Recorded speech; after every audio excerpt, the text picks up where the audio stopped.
Hello, जय हिंद दोस्तों। मैं शुभम आपका स्वागत करता हूं आपके अपने इस यूट्यूब चैनल शुभम क्लासेस में। जैसा आप सभी को पता है, आज संडे है और हर संडे को हम एक आर्मी का कंप्लीट पूरे 50 प्रश्नों का मॉडल टेस्ट पेपर डिस्कस करते हैं। आज हम एक और पूरे 50 प्रश्नों का मॉडल पेपर डिस्कस करने वाले हैं, जिसके अंदर सामान्य ज्ञान, सामान्य विज्ञान, गणित और रीजनिंग चारों सेक्शन कवर होंगे। सभी को कॉपी पेन साथ में लेकर बैठना है। मैं उम्मीद करूंगा सेशन आपके लिए हेल्पफुल रहेगा। चलिए अपनी क्लास स्टार्ट करते हैं। और आगे बढ़ने से पहले, कल की क्लास में ये वाला प्रश्न आपको होमवर्क के लिए दिया था, तो पहले इसको डिस्कस करेंगे। रियाल किस देश की मुद्रा नहीं है? ऑप्शन बी जिन्होंने आंसर दिया था कल, संयुक्त अरब अमीरात उनका करेक्ट आंसर है। इसकी मुद्रा क्या है? तो इसकी मुद्रा दिरहम है।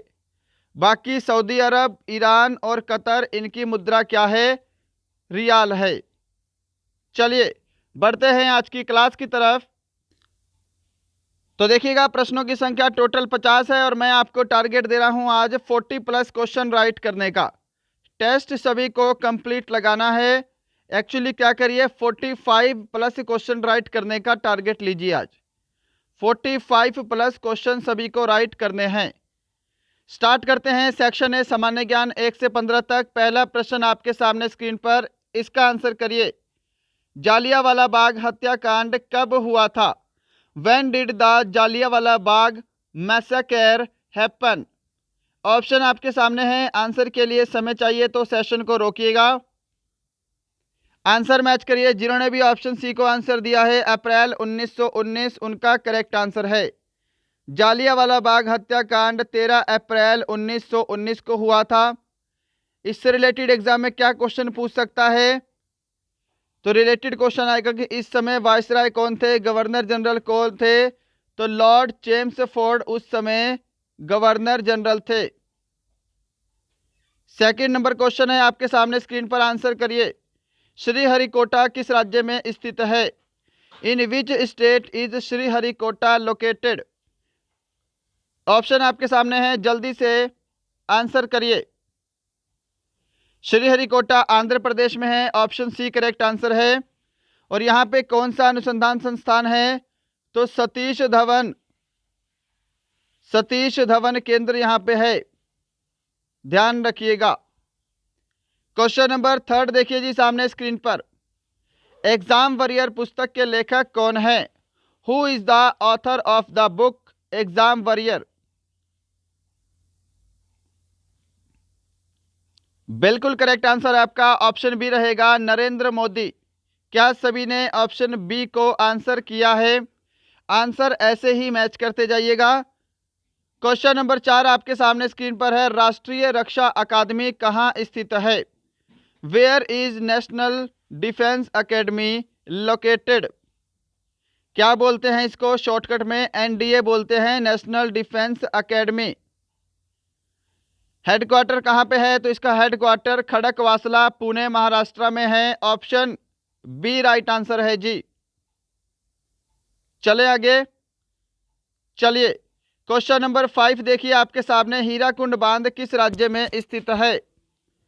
ओडिशा, बिहार, झारखंड, महाराष्ट्र? हीराकुंड बांध भारत का सबसे लंबा बांध है और यह महानदी पर स्थित है, यह भी आपको पता होना चाहिए। महानदी, ओडिशा। ऑप्शन ए आपका करेक्ट आंसर है। 6 नंबर क्वेश्चन है आपके सामने स्क्रीन पर, आंसर करिए। ओलंपिक खेलों का आयोजन कितने वर्षों बाद होता है? After how many years are the Olympic games held? तो यहाँ पे ऑप्शन डी जो आंसर दे रहे हैं 4 वर्ष, उनका आंसर बिल्कुल करेक्ट है। आंसर मैच करते जाइए। बढ़ते हैं नेक्स्ट क्वेश्चन की तरफ। क्वेश्चन नंबर 7 आपके सामने है। निम्न में से कौन सा सबसे प्राचीन वेद है? Which of the following is the oldest Veda? Rigveda, Atharvaveda, Samaveda, Yajurveda? तो ऑप्शन यहाँ पे ए करेक्ट आंसर रहेगा। ऋग्वेद सबसे प्राचीन वेद है, आपको ध्यान रखना है। गायत्री मंत्र भी यहीं से लिया गया है, ऋग्वेद से। अथर्ववेद क्या है? इसके अंदर जादू, टोना इत्यादि का वर्णन किया गया है। सामवेद के अंदर संगीत का वर्णन है और यजुर्वेद के अंदर यज्ञ तप आदि का वर्णन है। क्वेश्चन नंबर 8 देखिए सामने स्क्रीन पर, इटली की मुद्रा क्या है? What is the currency of Italy? Euro, दिनार, रियाल, लीरा। इटली की करेंसी क्या है? ऑप्शन ए करेक्ट आंसर रहेगा आपका यूरो। आंसर मैच करिए, क्या सभी ने ऑप्शन ए को आंसर दिया है? चलिए क्वेश्चन नंबर 9 देखिएगा, पंडित रविशंकर एक डैश हैं? एक तबला वादक, सितार वादक, सरोर वादक या फिर संतूर वादक। पंडित रविशंकर एक सितार वादक हैं। ऑप्शन बी आपका परफेक्ट आंसर है।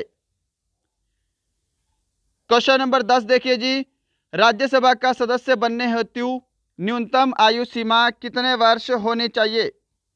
What should be the minimum age limit to become a member of Rajya Sabha? देखिए राज्यसभा संसद का उच्च सदन है, ये आपके सामने पहला क्वेश्चन बनेगा। दूसरा क्वेश्चन क्या बनेगा? इसे कभी भी भंग नहीं किया जा सकता, ये कभी भी भंग नहीं होती है। इसका अध्यक्ष कौन होता है ये भी आपको पता होना चाहिए। राज्यसभा का प्रधान अध्यक्ष होता है वाइस प्रेसिडेंट, उपराष्ट्रपति। क्लियर? और इसका सदस्य बनने हेतु न्यूनतम, यहाँ पर चारों ऑप्शन रॉन्ग है जी, न्यूनतम 30 वर्ष आयु होना चाहिए, ध्यान रखिएगा। न्यूनतम 30 वर्ष आयु होनी चाहिए। यहाँ पे 23 वर्ष टाइप हो गया है परंतु 30 वर्ष करेक्ट आंसर है ना।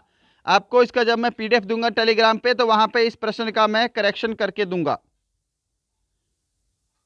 क्वेश्चन नंबर 11 देखिए सामने स्क्रीन पर, इसका आंसर जल्दी से करिए। डेविस कप का संबंध किस खेल से है? Davis Cup is related to which sport? Option C correct answer रहेगा। डेविस कप का संबंध किससे है? तो टेनिस से है। 12 नंबर क्वेश्चन देखिए जी सामने स्क्रीन पर, रानीखेत पर्यटन स्थल किस राज्य में है? In which state is Ranikhet tourist destination? Uttarakhand, Himachal Pradesh, Jammu Kashmir, Gujarat. Ranikhet पर्यटन स्थल उत्तराखंड में है। ऑप्शन ए आपका परफेक्ट आंसर है। चलिए 13 नंबर क्वेश्चन है, भारत में सबसे पहले सूर्य किस राज्य से निकलता है? In which state does the sunrise from the India? Andhra Pradesh, Arunachal Pradesh, Assam, Gujarat. बिल्कुल करेक्ट आंसर रहेगा आपका ऑप्शन बी, अरुणाचल प्रदेश। क्या सभी ने ऑप्शन बी को आंसर किया है?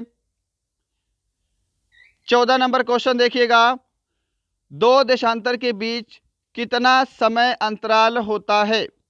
What is the time interval between two longitudes? तो दो देशांतरों के बीच टोटल 4 मिनट का अंतराल होता है। ऑप्शन आपका डी करेक्ट आंसर है।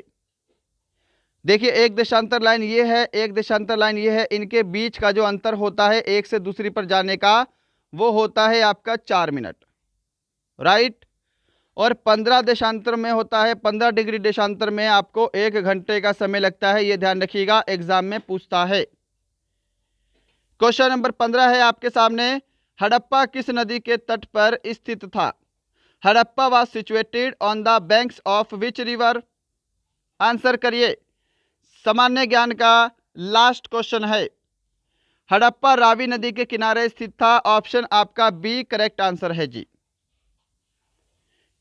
चलिए तो यहाँ पे आपका सेक्शन ए कंप्लीट होता है। डिस्कस करने जा रहे हैं सेक्शन बी, 16 से 30 प्रश्न। और लास्ट में जब आप स्कोर कमेंट करेंगे तो सेक्शन वाइज ही कमेंट करना है। सेक्शन ए में कितने राइट हुए हैं, सेक्शन बी में, सेक्शन सी में और सेक्शन डी में। सबसे हल्की धातु कौन सी है? Which is the lightest metal? सबसे हल्की धातु कौन सी है? तो लिथियम है। ऑप्शन आपका डी यहां पर राइट आंसर है। क्वेश्चन नंबर 17 देखिएगा सामने स्क्रीन पर, आंसर करिए। लोहे को इस्पात में बदलने के लिए किस धातु का प्रयोग किया जाता है? Which metal is use to convert into steel?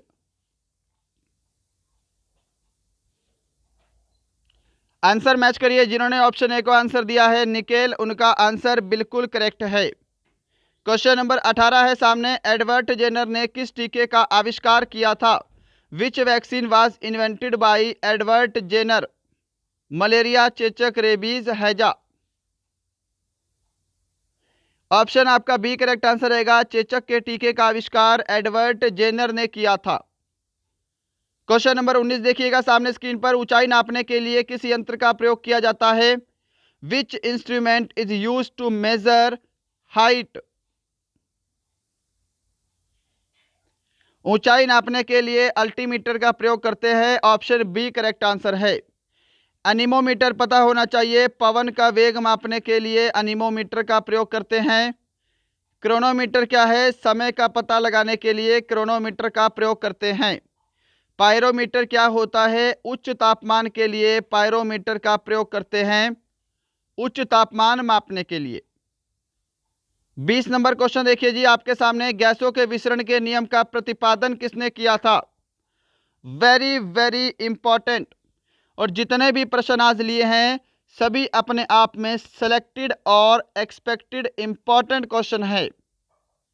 गैसों के विसरण के नियम का प्रतिपादन ग्राहम ने किया था। ऑप्शन आपका डी करेक्ट आंसर है। क्वेश्चन नंबर 21 देखिए जी सामने स्क्रीन पर। हीमोग्लोबिन एक यौगिक है।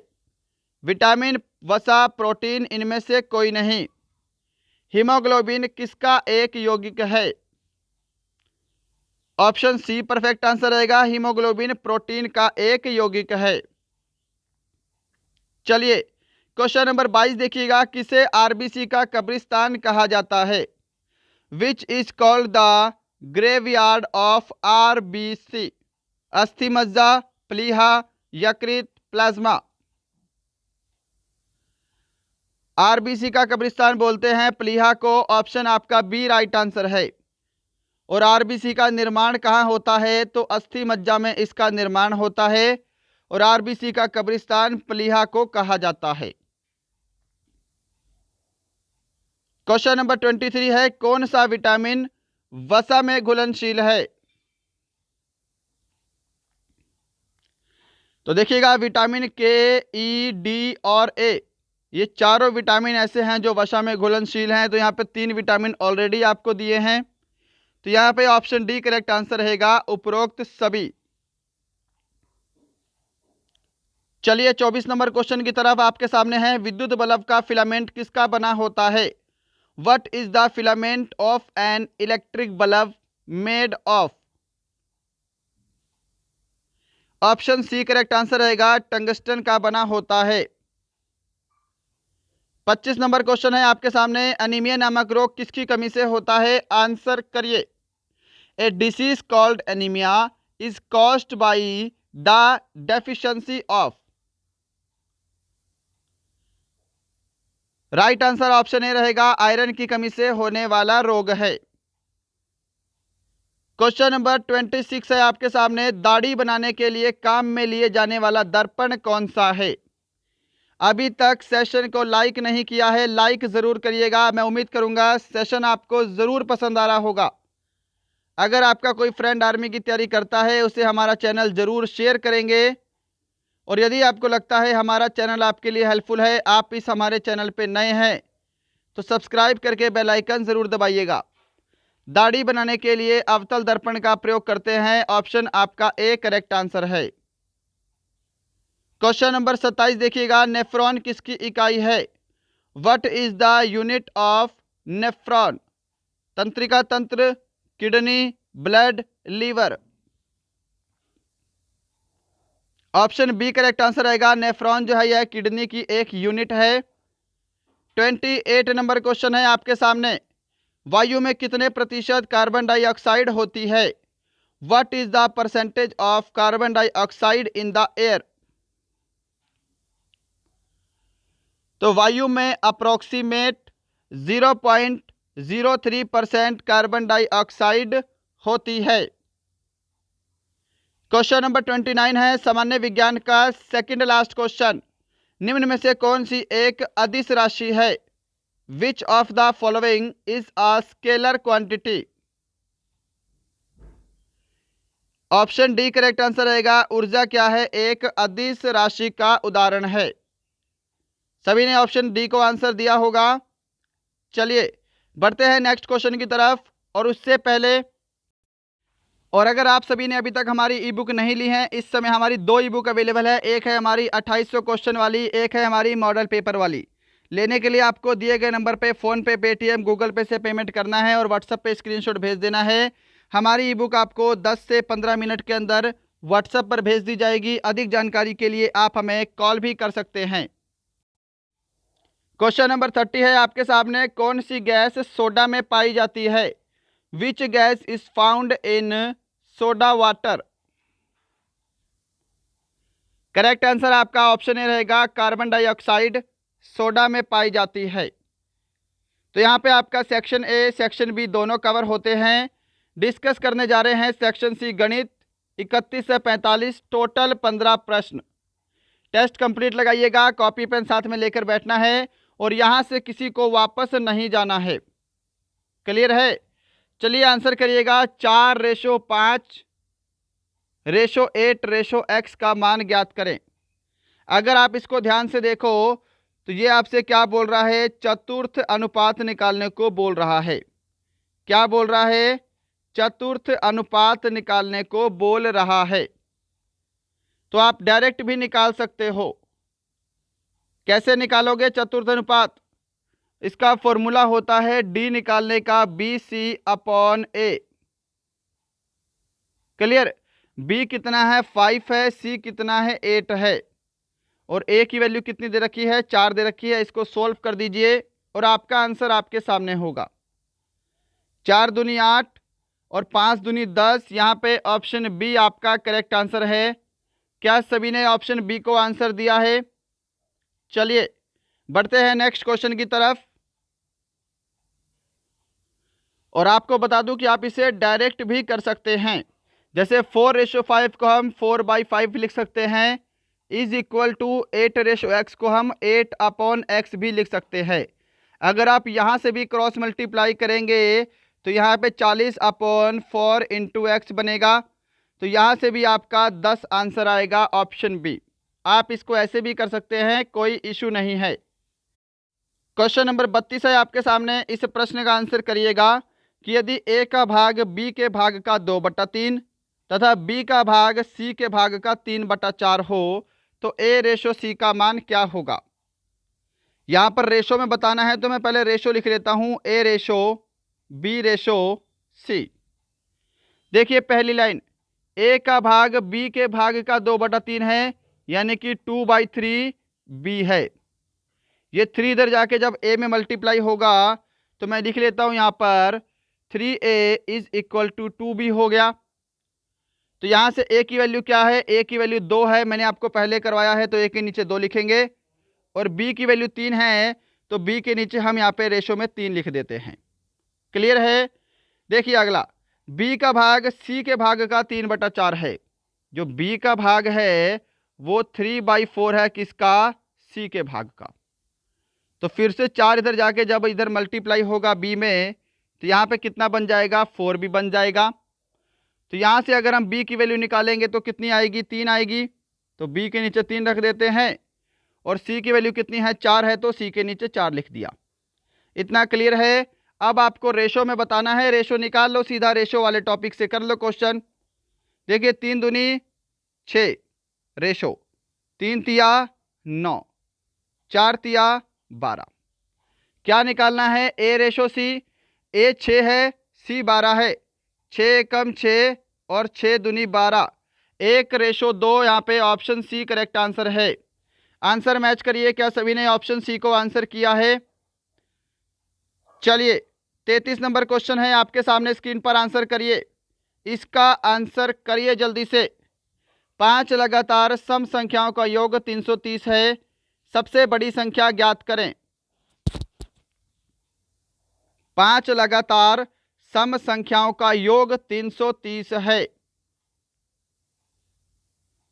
तो देखिए बेसिक से कर लेते हैं। माना मैंने पहली सम संख्या x है, दूसरी सम संख्या x+2 हो जाएगी क्योंकि सब में 2 का गैप होगा सम संख्याओं में। तीसरी हो जाएगी x+4, चौथी हो जाएगी x+5, सॉरी x+6, और छठी हो जाएगी x+8। राइट, इनका टोटल दे रखा है आपको 330, है ना। इनका टोटल आपको कितना दिया है, 330 दिया है। अब x को पहले जोड़ लो, 1 2 3 4 5, यानी कि टोटल 5x हो गया, प्लस 4 और 2 6, 6 6 12, 12 और 8 20, यहाँ पे 20 हो गया, और बराबर कितना दे रखा है आपको, 330 दे रखा है। तो ये अभी 20 इधर जाके 330 में माइनस हो जाएगा, तो 5x की वैल्यू बन जाएगी आपकी 310। तो 5 से 310 को भाग करेंगे तो x का मान आ जाएगा 5 छिके 30, और यहाँ पे आपका 5 दूनी 10, 62 क्या है आपकी x की वैल्यू है। हमको बतानी है सबसे बड़ी संख्या, और सबसे बड़ा क्या है, x+8 है। अगर x की वैल्यू 62 है तो 62 में हम 8 और जोड़ देंगे, यहाँ पे 70 आपका ऑप्शन ए करेक्ट आंसर है। 34 नंबर क्वेश्चन देखिएगा सामने स्क्रीन पर, इसका आंसर करिए। 9 10 11 12 13 14 ऐसे करते करते 40 तक औसत ज्ञात करें। हमेशा आपको बताया है आपको पहले सीरीज देखनी है, सीरीज किस टाइप की है। हमें दिखाई दे रहा है कि सीरीज में डिफरेंस क्या है, सेम है, सभी में एक एक का अंतर है। अगर किसी भी सीरीज का डिफरेंस सेम हो तो एवरेज निकालने का फॉर्मूला क्या होता है, first term plus last term divide by 2। पहली संख्या 9 है, आखिरी संख्या 49 है, 2 से भाग कर दीजिए, आखिरी संख्या 40 है। इनका टोटल करेंगे 49 बनेगा, और 49 को आपको 2 से भाग करना है। 2 दूनी 4, 2 चौके 8, 2 पंजे 10, 24.5 ऑप्शन बी राइट आंसर है। बताइए क्या सभी ने ऑप्शन बी को आंसर किया है। चलिए 35 नंबर क्वेश्चन आपके सामने है, फटाफट से प्रश्नों को डिस्कस कर रहे हैं, ज़्यादा समय आपको नहीं देंगे। 40% को भिन्न में बदलिए, 40% को फ्रैक्शन में बदलना है, डायरेक्ट करिएगा। 40% को हम 40/100 लिखेंगे, 0 से 0 कट गई, और 2 दूनी 4, 2 पंजे 10, ऑप्शन ए करेक्ट आंसर है। क्वेश्चन नंबर 36 देखिएगा सामने स्क्रीन पर आपके, और इस प्रश्न की लैंग्वेज थोड़ी सी लेंथी है, तो इंग्लिश मीडियम वाले विद्यार्थी इंग्लिश में पढ़ेंगे, हम प्रश्न को हिंदी में सॉल्व करेंगे। कि एक परीक्षा में ए 40% अंक लाकर भी 40 अंकों से फेल हो जाता है, तथा बी उसी परीक्षा में 60% अंक लाकर 40 अतिरिक्त अंकों से पास होता है। परीक्षा का पूर्णांक क्या है, यानी कि 100% की वैल्यू बतानी है। टोटल नंबर ऑफ मार्क्स कितने हैं, कितने नंबर का पेपर है। देखिए मैं क्या कर लेता हूं, दोनों को पास के इक्वल कर लेता हूं, दोनों को मैं पास कर देता हूं। कैसे करेंगे, देखिए कि ए कितने अंक लाया है, 40%, फिर भी वो 40 अंक से फेल हो गया। अगर उसके 40 अंक आते तो वो पूरा पूरा पास हो जाता। तो अगर मैं इसमें 40 और जोड़ दूं तो यानी कि ये क्या हो जाएगा, पास हो जाएगा। सेकंड केस देखिए कि बी उसी परीक्षा में 60% अंक लाता है, ओके, और 40 अंक अतिरिक्त पास हो जाता है, यानी कि पास होने के जो अंक थे उससे 40 अंक और अतिरिक्त हैं। अगर मैं इसमें से 40 माइनस कर दूं तो वो भी पूरा पूरा पास हो जाएगा। इतना क्लियर है। तो दोनों को हमने क्या किया है, एक पास के इक्वल कर दिया है। अब देखिए 40% इधर जाके 60% में माइनस होगा तो यहाँ पे 20% बचेगा, है ना। और यहाँ पे एक साइड माइनस है, एक साइड प्लस है, तो आपस में इधर उधर जाएंगे तो क्या हो जाएंगे, प्लस हो जाएंगे, यहाँ पे 80 बन जाएगा। 1% की वैल्यू कितनी आ जाएगी, यहाँ पे 4 आ जाएगी। हमको 100% की वैल्यू निकालनी है, टोटल नंबर ऑफ मार्क्स। अगर 1% की वैल्यू कितनी है, 4 है, तो 100% की वैल्यू 400 हो जाएगी। ऑप्शन बी आपका राइट आंसर हो जाएगा। क्या सभी ने ऑप्शन बी को आंसर किया है। क्वेश्चन नंबर है आपके सामने 37, और इसका आंसर कर दीजिए कि किसी वस्तु को 900 रुपये में बेचने पर जितना लाभ होता है 100 रुपये में बेचने पर उतनी ही हानि होती है। वस्तु का क्रय मूल्य ज्ञात करें। कैसे करोगे, बेसिक से करवा देते हैं और आसानी से करवा देते हैं। देखिए यहाँ पे लाभ हो रहा है, प्रॉफिट का फॉर्मूला क्या होता है, selling price minus cost price. Clear है? तो देखिए यहाँ पे बेचने पर हो रहा है तो सेलिंग प्राइस कितना है, 900 रुपये है, और माइनस कॉस्ट प्राइस, क्योंकि हमें कॉस्ट प्राइस निकालना है।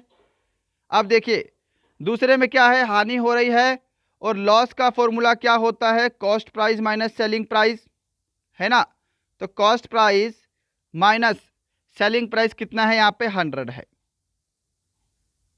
इन दोनों को क्या कर दिया मैंने, एक दूसरे के बराबर रख दिया।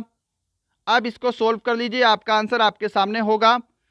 ये 100 इधर जाके जब 900 में प्लस होगा, क्योंकि यहाँ पे ऑलरेडी माइनस का साइन है और 900 प्लस का है, तो यहाँ पे टोटल 1000 बन जाएगा, बराबर ये माइनस का सीपी है, ये प्लस का सीपी है, इधर जाएगा तो ये भी प्लस का हो जाएगा, तो यहाँ पे ये 2 सीपी हो जाएगा। अब 2 से अगर मैं 100 को 1000 को भाग करूं, 2 से अगर मैं 1000 को भाग करूंगा तो 500 आ जाएगा। 500 क्या है, आपका क्रय मूल्य है। ऑप्शन आपका ए करेक्ट आंसर है। क्या सभी को समझ में आया है? इतना सा प्रश्न है। 38 नंबर क्वेश्चन देखिएगा, आपके सामने स्क्रीन पर है, आंसर करिए। इस प्रश्न का आंसर करिए। इसमें हल्का सा आपका माइंड यूज होगा, पर प्रश्न बिल्कुल आसान है जी, बहुत ही आसान प्रश्न है। ए तथा बी मिलकर किसी काम को m दिन में करते हैं और ए उसी काम को अकेले n दिन में करता है, तो बी अकेले उसे कितने दिन में करेगा।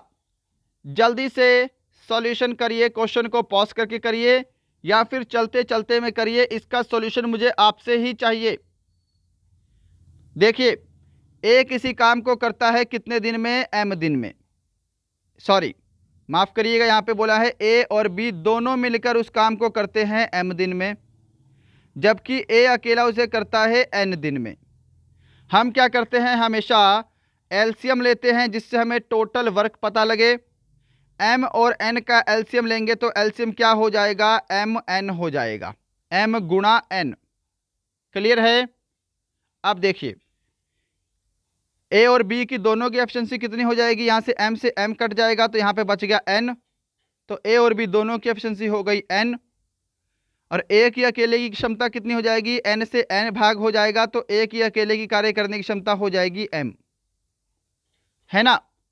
अब देखिएगा टोटल वर्क हमें पता है कितना है, mn है, यानी कि मैं इसको m गुणा n लिख सकता हूं, डिवाइड बाई हमको b की कार्य करने की क्षमता बतानी है, तो इन दोनों की कार्य करने की क्षमता में से अगर हम ए की कार्य करने की क्षमता माइनस कर दे तो बी की क्षमता बच जाएगी, यानी कि m में से हमको n माइनस करना है, m माइनस n करेंगे तो b की कार्य करने की क्षमता बचेगी, है ना। तो यहाँ पे क्या है, आपका ऑप्शन ए करेक्ट आंसर है। देखिए क्या सभी ने ऑप्शन ए को आंसर किया है? मैं उम्मीद करूंगा सभी ने ऑप्शन ए को आंसर दिया होगा। चलिए बढ़ते हैं क्वेश्चन नंबर 39 की तरफ। क्वेश्चन नंबर 39 है आपके सामने, इस प्रश्न का आंसर करिए जल्दी से। इस प्रश्न का आंसर करिए कि यदि कोई साइकिल सवार 3 असमान चालों 10 किलोमीटर प्रति घंटा, 15 किलोमीटर प्रति घंटा तथा 12 किलोमीटर प्रति घंटे से 3 समान दूरियां तय करता है, कुल दूरी के लिए औसत चाल ज्ञात करें। देखिएगा जब भी आपके सामने दो स्पीड दी हो तो औसत चाल होता है 2xy अपॉन में x प्लस वाई, परंतु यहाँ पे क्या है, आपको 3 स्पीड दी हैं। क्या फॉर्मूला लगाओगे, 3xyz divide by xy plus yz plus zx, ये आपका फॉर्मूला रहेगा। तो सॉल्यूशन पे चलते हैं। देखिएगा 3 गुणा XYZ यानी कि 10 गुणा 15 गुणा 12, है ना, और डिवाइड बाई क्या करेंगे, XY यानी कि 10 गुणा 15 करेंगे तो पहले 150 हो गया, डायरेक्ट लिख रहा हूं, प्लस YZ 15 गुणा 12 करेंगे तो 180 बनेगा, प्लस ZX यानी कि 12 गुणा 10 करेंगे तो यहाँ पे 120 बनेगा, यही बनेगा। अब इनको जोड़ लीजिए, मैं कहाँ पे करूँ, स्पेस तो थोड़ा सा कम है, मैं यहाँ इसको ऊपर सोल्व कर देता हूँ, ठीक है, ऊपर कर देता हूँ। देखिएगा 3 गुणा 10 गुणा 15 गुणा 12, ये कट तो नहीं रहा ना, नहीं कट रहा है, ठीक है। अब डिवाइड बाई क्या है, इनको जोड़ लीजिए, नीचे जितना है, नीचे क्या होगा आपका 0 आएगी, 2 और 8 10, 10 और 5 15 का 5, हासिल 1, 2 3 4, नीचे 450 हो गया। आप कैंसिल करिएगा, आपका आंसर आपके सामने होगा। बस आपको ये फॉर्मूला पता होना चाहिए और कुछ नहीं है। देखिए 0 से आपकी 0 कैंसिल, 15 तिया 45, 3 से कैंसिल करेंगे 3 चौके 12। अब 4 तिया कितना होता है, 12 होता है, तो यहाँ पे 12 ऑप्शन बी करेक्ट आंसर है। 12 किलोमीटर प्रति घंटा इनकी औसत स्पीड है। क्वेश्चन नंबर 40 है आपके सामने, स्क्रीन पर आंसर करिए। किसी वर्ग का परिमाप 80 मीटर है, उसकी प्रत्येक भुजा की लंबाई क्या होगी? सिंपल सा प्रश्न है जी। वर्ग के परिमाप का फॉर्मूला क्या होता है? 4a होता है, और जिसकी वैल्यू आपको 80 दे रखी है। 4 से 80 को भाग करेंगे तो a की वैल्यू कितनी आ जाएगी? 20 आ जाएगी, और ये आपका ऑप्शन सी करेक्ट आंसर रहेगा, 20 मीटर। 41 नंबर क्वेश्चन है आपके सामने स्क्रीन पर। एक घन के सतह का क्षेत्रफल 600 सेंटीमीटर है, 600 वर्ग सेंटीमीटर है, इसके विकर्ण की लंबाई ज्ञात करें। पीडीएफ आपको इसका टेलीग्राम चैनल पे मिल जाएगा, और टेलीग्राम चैनल का लिंक नीचे डिस्क्रिप्शन में दिया हुआ है। चलिए आंसर करिए। देखिएगा, घन के सतह क्षेत्रफल का फॉर्मूला होता है 6a², राइट, और घन के विकर्ण का फॉर्मूला होता है √3a। अब यहां पर 6a² की वैल्यू दे रखी है 600, तो 6 से अगर मैं 600 को भाग करूं तो a² की वैल्यू कितनी आ जाएगी? 100 आ जाएगी। तो यहां से a की वैल्यू कितनी आ जाएगी? 10 आ जाएगी। अब हमको विकर्ण की लंबाई निकालनी है, तो यहां पे √3 गुणा 10 कर दीजिए, क्योंकि a की वैल्यू आपकी 10 आई है। तो सिंपल सी बात है, 10√3 ऑप्शन सी करेक्ट आंसर है आपका। बताइए क्या सभी ने ऑप्शन सी को आंसर किया है? चलिए फिर 42 नंबर क्वेश्चन को देख लेते हैं। क्वेश्चन नंबर 42 है आपके सामने, इसका आंसर कर दो जल्दी से। क्या आंसर करोगे? रणवीर एक काम को 21 दिन में कर सकता है, जबकि आयुष्मान उसी काम को 28 दिन में कर सकता है। यदि दोनों मिलकर कार्य करें तो उनकी मजदूरी का अनुपात क्या होगा? रणवीर किसी काम को कर सकता है 21 दिन में, और आयुष्मान उस काम को कर सकता है 28 दिन में, राइट। सबसे पहले काम पता होने के लिए टोटल इनका एलसीएम पता होना चाहिए। इनका एलसीएम कितना होगा? इनका एलसीएम आएगा आपका 84, क्लियर। तो यहाँ पर 21 को 4 से मल्टीप्लाई करेंगे तो 84 आएगा, और 28 को किससे मल्टीप्लाई करना पड़ेगा? 3 से करना पड़ेगा शायद। 8 3 24 का 4 हासिल 2, 3 दूनी 6 और 2 8, राइट। तो देखिएगा, हमको बताना है उनकी मजदूरी का अनुपात कितना होगा। अब जो इनकी कार्य करने की क्षमता का अनुपात है, वही इनकी मजदूरी का अनुपात होगा, क्योंकि उसी रेशो में तो इनकी मजदूरी मिलेगी। ये जो भी कमाएंगे इनको उसी रेशो में प्राप्त होगा जितनी इनकी कार्य करने की क्षमता है। तो डायरेक्ट करेंगे, इनकी मजदूरी का अनुपात कितना हो जाएगा? 4:3 हो जाएगा। कहाँ पे है? ऑप्शन डी में है। ऑप्शन डी आपका राइट आंसर होगा जी। 43 नंबर क्वेश्चन है आपके सामने, स्क्रीन पर आंसर करिए जल्दी से। इस प्रश्न का आंसर कर दो फटाफट से। यदि 1 रुपये पर 1 माह का साधारण ब्याज 1 पैसा हो, तो ब्याज की वार्षिक दर ज्ञात करें। ब्याज की वार्षिक दर यानी कि रेट ऑफ इंटरेस्ट, फॉर्मूला क्या होता है? सिंपल इंटरेस्ट इंटू 100, नीचे आपका principal into time. Simple interest क्या है? आपका 1 पैसा है, गुणा क्या करेंगे? 100 करेंगे। प्रिंसिपल आपको दे रखा है 1 रुपये, और सिंपल इंटरेस्ट हमारा 1 पैसा है, तो इस 1 रुपये को भी पैसों में बदल लो। कितना हो जाएगा? नीचे 100 पैसा हो जाएगा। और टाइम आपको 1 माह दिया है, जबकि दर आपको वार्षिक दे रखी है, तो इसको वर्षों में बदलेंगे तो इसको हम 1/12 कर सकते हैं, है ना, वर्षों में बदलने के लिए। तो 12 नीचे न रहकर 12 कहाँ चला जाएगा? 12 आपका ऊपर चला जाएगा। आप सोल्व कर लीजिए, आपका आंसर आपके सामने है। 2 0 से 2 0 कैंसल, यहाँ पे 12% ऑप्शन ए आपका राइट आंसर है। क्वेश्चन नंबर 44 है आज के मैथ का सेकंड लास्ट क्वेश्चन कि यदि एक वस्तु का क्रय मूल्य विक्रय मूल्य का 80% है तो विक्रय मूल्य क्रय मूल्य का कितना प्रतिशत है, ये आपको बताना है। ध्यान से देखिए, यहां पर मैं कॉस्ट प्राइस लिख देता हूं क्रय मूल्य, यहां पर मैं सेलिंग प्राइस लिखता हूं विक्रय मूल्य। अब माना मैंने किसी वस्तु का विक्रय मूल्य कितना है, 100 रुपये है। आप कुछ भी मानिएगा, आपका आंसर सेम आएगा। यहां पर हमको कोई भी वैल्यू नहीं दी है, डायरेक्ट हमको परसेंटेज में पूछा है, तो हम वैल्यू कुछ भी रख सकते हैं। माना मैंने विक्रय मूल्य 100 है, क्रय मूल्य विक्रय मूल्य का 80% है, यानी कि क्रय मूल्य कितना हो जाएगा, 80 हो जाएगा, क्योंकि 100 का 80% 80 होता है।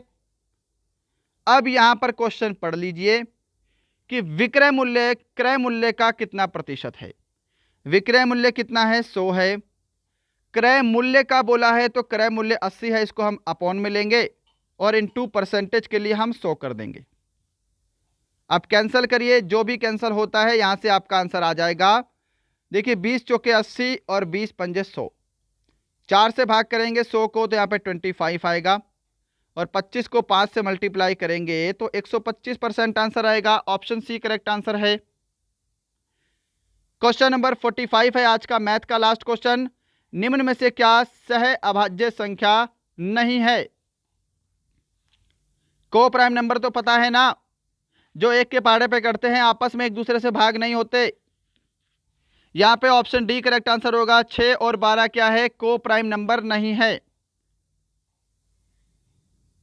तो यहां पे आपका मैथ का सेक्शन कंप्लीट होता है। सेक्शन डी है आपके सामने रीजनिंग, इसको सॉल्व करिए जल्दी से। यहां पे क्या आंसर करोगे, श्रृंखला को पूरा करें। मैं यहां पे सीरीज भी लिखूंगा, 2, 3, 6, 10, 16 और 23। यहां पे आपको बताना है क्या आएगा। देखिए इनके बीच का अंतर लेंगे तो 1 है, इनके बीच का अंतर लेंगे तो यहाँ पे कितना है, 3 है, फिर अंतर लेंगे तो यहाँ पे कितना है भाई, 4 है, फिर अंतर लेंगे यहाँ पे कितना है, 6 है, और फिर अंतर लेंगे कितना होगा, 7 का। यही अंतर है ना। आगे यहाँ पे कितने का डिफरेंस लेंगे, जो भी आएगा इसमें 23 को जोड़ेंगे तो यहाँ पे आंसर आ जाएगा। तो यहाँ पे सीरीज क्या फॉलो हो रही है, 1, 3, 4, 6, 7। ध्यान से देखोगे तो कुछ बन नहीं रहा है। इसका हम फिर से अंतर ले लेते हैं। यहाँ पे आपका 2 का अंतर है, इनमें 1 का अंतर है, फिर से 2 का अंतर है, फिर से 1 का अंतर है, यानी कि आगे फिर से कितने का अंतर होगा, 2 का अंतर होगा। तो यहाँ पे आपकी वैल्यू कितनी आएगी, 9 आएगी, राइट। अब 23 में आपको 9 जोड़ देना है, आपका आंसर आ जाएगा यहाँ पे 32, है ना। 23 में 10 जोड़ेंगे तो 33 होगा, 1 घटा दीजिए, 32। ऑप्शन सी आपका करेक्ट आंसर है। बताइए क्या सभी ने यहाँ पे ऑप्शन सी को आंसर किया है। ये वाली पोजीशन थोड़ी सी कट गई है पर इसको मैनेज करिएगा, कोई बात नहीं। इतना क्लियर है सभी को। क्वेश्चन नंबर 47 देखिए आपके सामने स्क्रीन पर, इसका आंसर करिए। क्या आंसर करोगे। अगर मैं आपको ध्यान से बताऊं तो ये आपकी अपोजिट लेटर की सीरीज का क्वेश्चन है। देखिए x का अपोजिट c, y का अपोजिट b, z का अपोजिट a, i का r, j का q, k का p।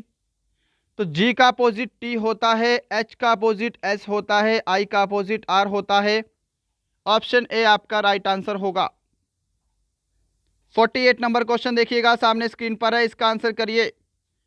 डायरेक्शन से क्वेश्चन है और क्वेश्चन लेंथी है। इंग्लिश मीडियम वाले विद्यार्थी इंग्लिश में रीड करेंगे, हम प्रश्न को हिंदी में सॉल्व करते हैं। देखिए डायरेक्शन तो आप सभी को पता होंगी, फिर से बना देता हूं। ये आपका पूरब है, इधर पश्चिम है, ऊपर उत्तर है और नीचे क्या है, दक्षिण है। एक व्यक्ति पूर्व दिशा की ओर कुछ दूर चलने के बाद अपने दाईं ओर जाता है, यानी कि नीचे की तरफ जाएगा और कुछ दूरी तय करता है। वह पुनः अपने दाईं ओर मुड़ता है तो इस दिशा में जाएगा, और कुछ दूर चलने के बाद अंत में अपने बाईं ओर मुड़ता है, लेफ्ट साइड जाएगा तो वो नीचे की तरफ जाएगा, राइट। वह किस दिशा की ओर जा रहा है, नीचे कौन सी दिशा है, दक्षिण दिशा है। ऑप्शन आपका डी करेक्ट आंसर है। यहां पर क्या सभी ने ऑप्शन डी को आंसर किया है। चलिए बढ़ते हैं नेक्स्ट क्वेश्चन की तरफ। नेक्स्ट है आपके सामने क्वेश्चन नंबर 49 और आज का सेकंड लास्ट क्वेश्चन। विषम पद का चयन करें। गंगटोक, ईटानगर, आइजॉल, नागालैंड। तो ये सभी के सभी क्या हैं? राजधानियां हैं, जबकि नागालैंड क्या है? एक राज्य है, एक स्टेट है। ऑप्शन डी करेक्ट आंसर है। क्वेश्चन नंबर 50 है आज का लास्ट क्वेश्चन, इसका आंसर करिए, इसके बाद आपकी छुट्टी है। जल्दी से इसका आंसर करिए कि यदि किसी कोड भाषा में प्योर को QTSD लिखा जाता है तो सॉल्ट को कैसे लिखेंगे? देखिए प्योर क्या है, प्योर को कैसे लिख रहे हैं यहाँ पे? QTSD। बनाइए यहाँ पे क्या लॉजिक बनेगा। P के बाद क्यू आता है +1, यहाँ पे क्या -1 किया है, T के बाद U आता है, -1 हुआ है यहाँ पे। फिर R के बाद S आता है +1, फिर यहाँ पे क्या है D के बाद ही आता है ना, तो नीचे से ऊपर जा रहा है यहाँ पे -1, +1 -1 +1 -1। सिंपल। सॉल्ट को कैसे लिखेंगे? SALT। S के बाद क्या आता है? T आता है। यहाँ पे आपका -1 करेंगे तो यहाँ पे Z बनेगा। L के बाद क्या आता है? +1 करने पर M आता है, ठीक है। और यहाँ पे -1 करेंगे तो S बनेगा, ST। कहाँ है ऑप्शन? ऑप्शन आपको ए दिखाई दे रहा है जी, ऑप्शन आपको ए दिखाई दे रहा है। ऑप्शन ए आपका राइट आंसर है। तो दोस्तों ये थे आपके आज के पूरे 50 प्रश्नों का मॉडल पेपर, जिसके अंदर हमने जीके, साइंस, मैथ, रीजनिंग चारों सब्जेक्ट कवर किए हैं। कमेंट करके ज़रूर बताइएगा आज का मॉडल पेपर आपको कैसा लगा। टारगेट मैंने आपको आज 45+ क्वेश्चन राइट करने का दिया था, सभी को टेस्ट कंप्लीट लगाना था। सभी को स्कोर कमेंट बॉक्स में कमेंट करना है, बताइएगा हमारा पढ़ाई हुआ कैसा लगता है। चलिए मिलते हैं कल, तब तक के लिए जय हिंद, जय भारत।